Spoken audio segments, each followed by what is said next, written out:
Hey everyone, my name is Gunther and welcome back to another episode of Planet Zoo.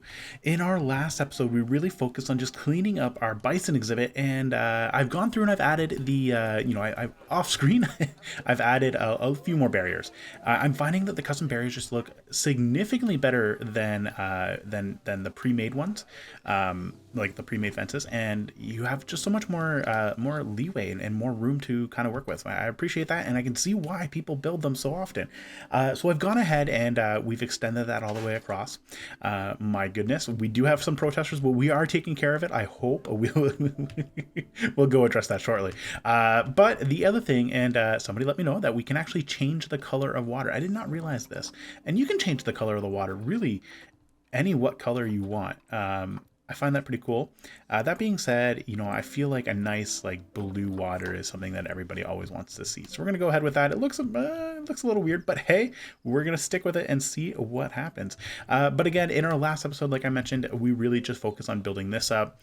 We've built our first enclosure that has a resting area, and funny enough, not that you can see it, but if you were to go through here, you can see that we actually have the our keeper hut built into the building as well. It's a little you see all that drywall and whatnot sticking around, but hey, the guests don't see that, so I think we've done a fantastic job. Now, speaking of spotted protesters, who are they protesting now? They should be protesting anybody. They're leaving the zoo. Okay, they were protesting the our black-tailed prairie dogs, and there's a reason for that. We actually went and we forgot about them. Admittedly, we forgot about our black-tailed prairie dogs. My goodness! And what ended up happening is a few of them died from old age. For some reason, they weren't reproducing, so we weren't getting that natural mix. We do need to pick up some more females, actually. So let's go ahead and let's take care of that first. Let's see here.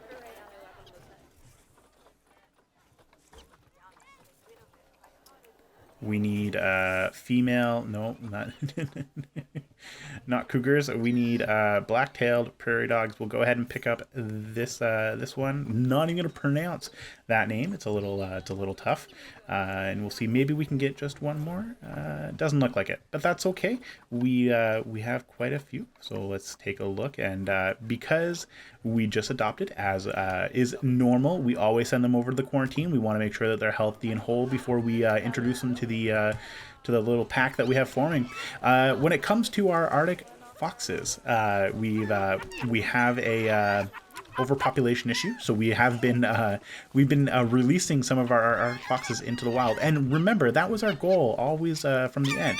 In fact, we can actually see they're actually trying to integrate. I'm pretty sure this is our female, and our not female, sorry, our alpha female, and it was picking a fight with Kimmick, and it's not good. But we'll have to call a vet. Vet requested.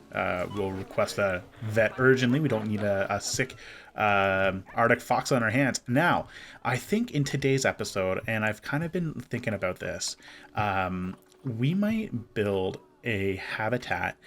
We have a few options. We could go the North American beaver, but we require a lot of water for this, and that would make sense. The most iconic Canadian animal is the beaver.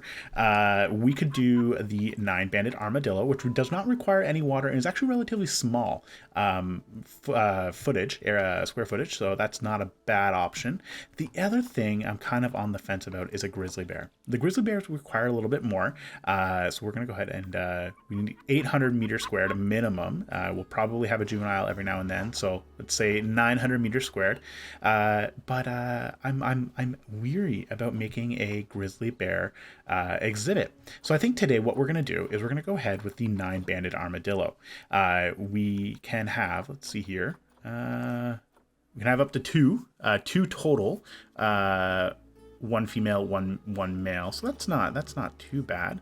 We really only need 200 meters squared, and I really want to try something a little bit different today. We have built our first habitat sleeping area, and now I want to kind of build in a hybrid indoor and outdoor exhibit, and it's going to take a lot of my it's going to take a lot of extra skills, things, this is going to be how we push ourselves to be better. So we need to keep that in mind, that it is gonna it's gonna challenge us. But that was the intent. We've always wanted to challenge ourselves and see what we can achieve. So what we're going to do is we're going to go ahead and we're going to build out our path. It's not very straight. Let's see here. Maybe we can get something a little bit straighter. Would like to have something straight. Oh, that's not what I want.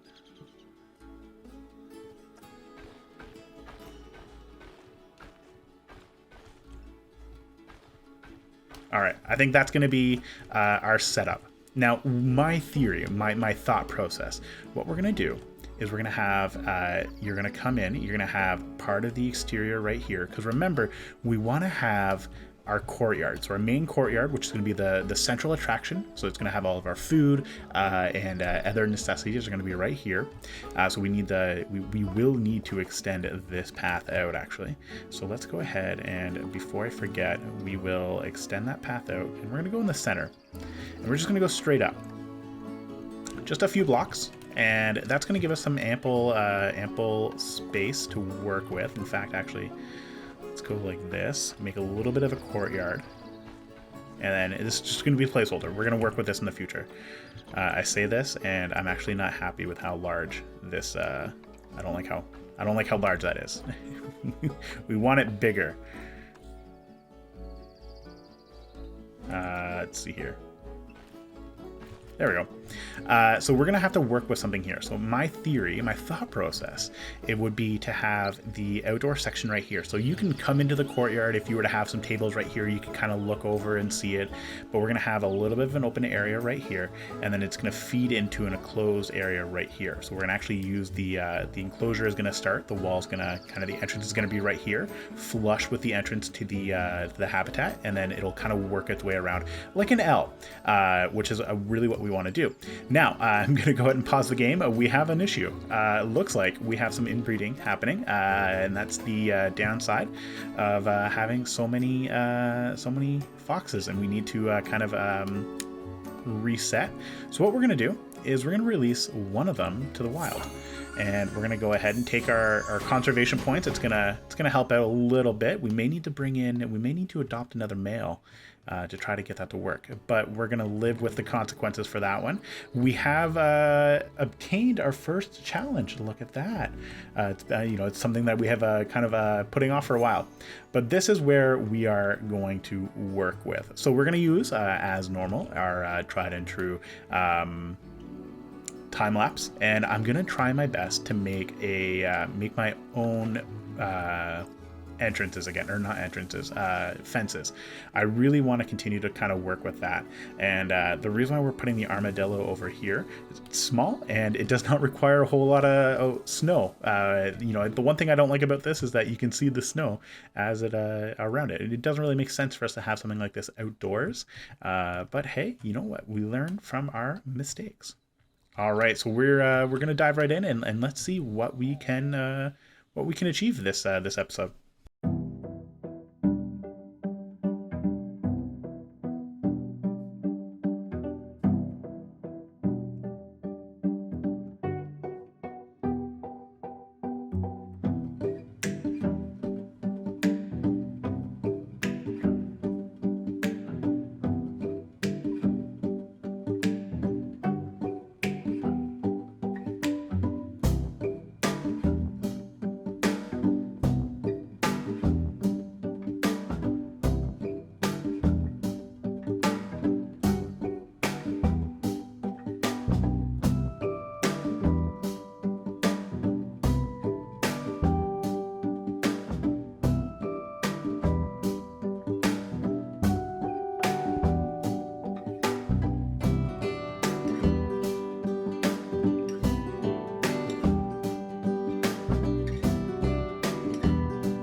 right. So, you know what? I am pleasantly surprised with how this turned out. I didn't think it was, it could be hit or miss, but I am actually quite happy, and I think I've stretched my skills just that much further.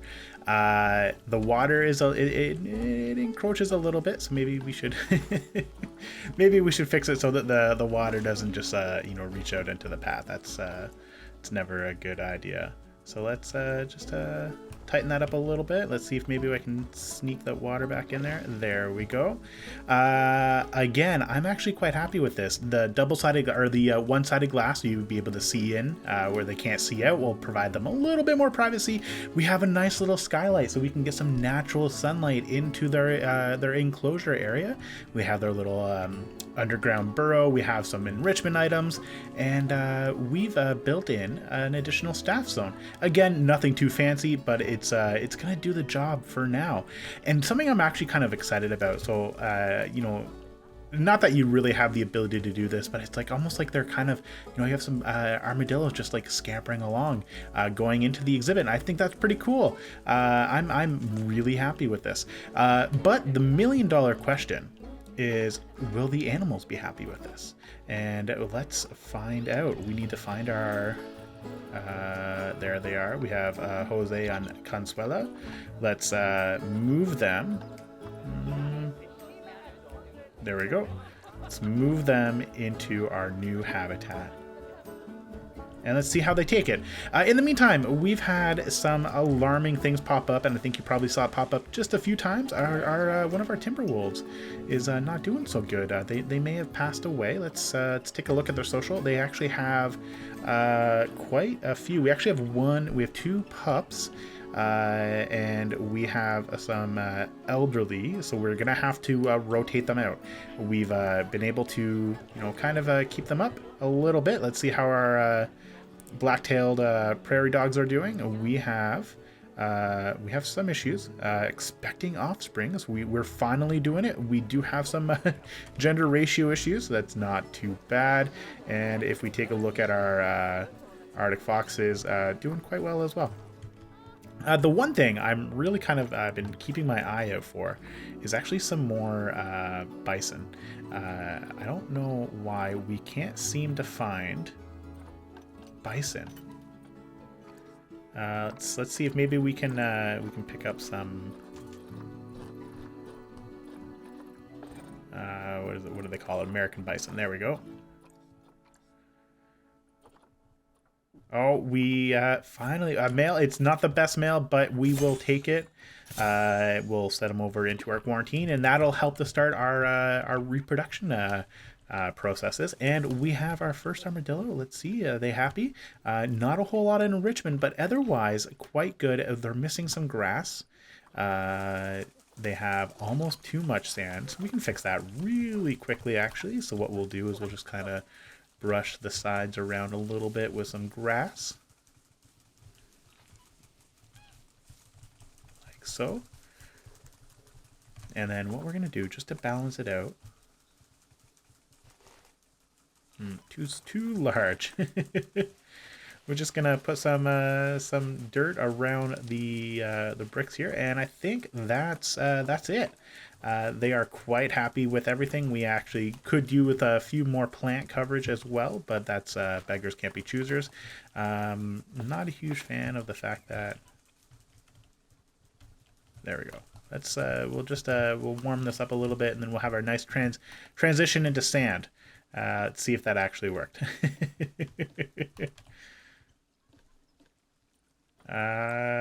Too much grass and not enough sand. Okay. I see how it is. Let's switch back to sand.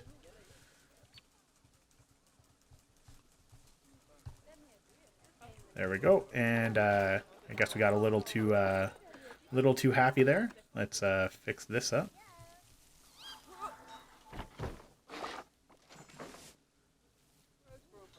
And just like that, we have our exhibit. Let's set up our nine-tailed Armadillo. We do need some conservation boards. So let's see. Definitely going to be climate change is a really important one for us. And then I think the other one is going to be land sharing versus land sparing. I think both of those will actually speak quite well to it. Now, and just to help out as well from an education perspective, let's see if we can get an education point going on right here. And you know what? We also need some donation bins.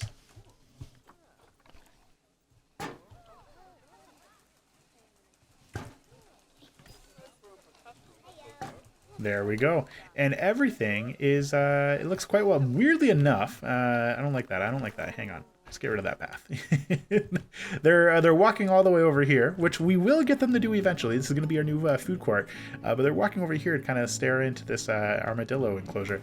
But I think that's it. This is probably one of my more advanced builds in terms of the amount of stuff that goes into it. I'm actually quite happy with this little rock wall. I didn't know what to do in the background, and I couldn't think of anything. You know, we had the reeds kind of covering over here, but this kind of looked a little empty. So I'm quite happy with this. Now the next step, it would maybe be to get some additional enrichment items, but we can work on that on another day. As always, please feel free to let me know what you thought of this build. Let me know what you think I could do differently. Let me know what I could change, because ultimately at the end of the day, our goal is to improve. Of course, drop a like, leave a comment. I'm trying my best to respond to all comments. I read everything as it is right now. And of course, if you're feeling up to it, and only if you want to, subscribe. It would really help me out. Let me know I'm doing a good job. Otherwise, ciao for now, everybody.